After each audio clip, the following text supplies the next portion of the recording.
Hi everyone. So the book that I chose to read was Girls and Sex: Navigating the Cultural New Landscape by Peggy Ornstein.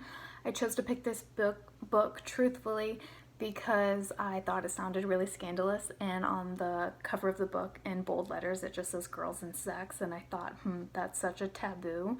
I think it's really interesting that someone would want to write about this. So that's why I chose to read this book.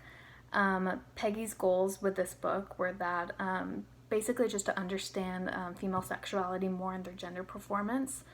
What she did was she interviewed 70 young women from around the US to gather data about their experiences.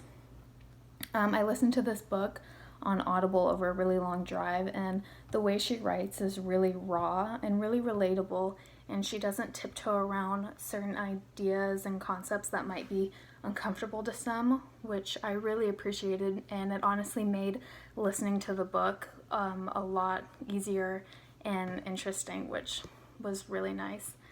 One of the things she really touches on is female sexuality and how that's viewed from both, obviously, a woman's perspective because she was interviewing women, but also how that affects a man's perspective on female sexuality as well.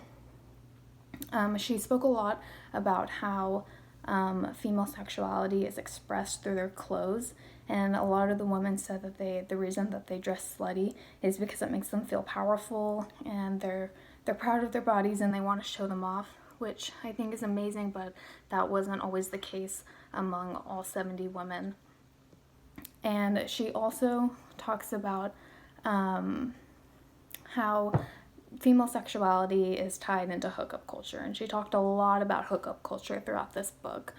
One of the main things was that women often feel an obligation to get men off, and they don't expect anything in return. And I think that that's really sad, but it's honestly so true amongst hookup culture. And I think that plays a huge role in the way that they view their sexuality. In the interviews, a lot of the women talked about how they were really ashamed of their genitalia and how they didn't want to look at it. Like, they thought it was gross, let alone they didn't want a man looking at it. And I thought, well, why is that? And then Peggy talked about how in health classes they talk a lot about male reproductive organs, whereas they don't talk a lot about female reproductive organs.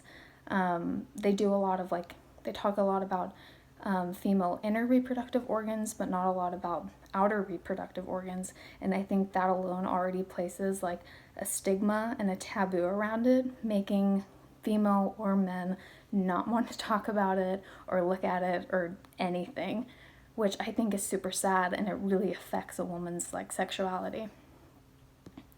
She also goes in to talk a lot about female gender performance and how that kind of ties into hookup culture as well.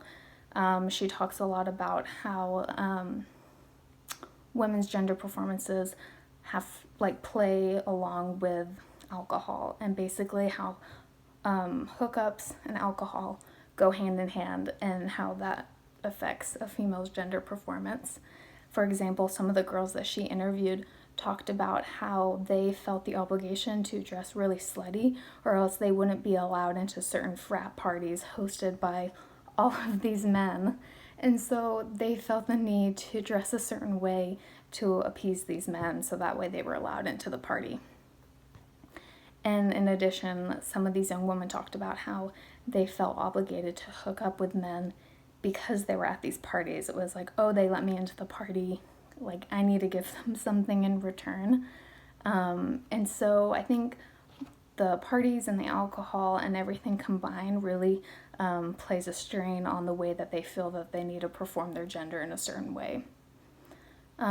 Peggy also brought up a really great point about how women feel that they exist to please men, and vice versa, men feel that women exist to please them, and how the media has basically warped the idea of femininity in both the male and the female's mind, and how that really affects the way people perform their gender.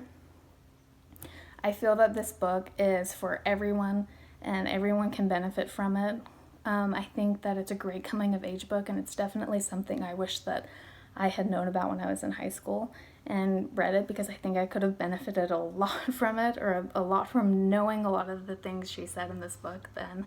And she just talks about so many great things, and I wish I could sit here and like talk about all of them because it was such a good book. But I don't have enough time. I think that I learned a lot about female sexuality and the hookup culture, and I thought it was surprising how much I hadn't even thought about things that she brought up about hookup culture because I'm essentially living in that culture. So it was really great to hear other female side of things with all the interviews. If I was to critique this book in any way, I think it would have been awesome if she had interviewed a woman who was of the Mormon faith and how that plays a role in hookup culture.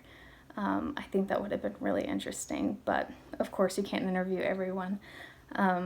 But I really loved this book, and I think it's going to help me throughout my life as I form my own ideas and views on things. And I also wanted to say how much I've loved this class and all of you in it, and thank you so much for sharing all of your stories and being vulnerable with me. I've learned so much, and it's been a lot of fun. Bye. Thanks, guys.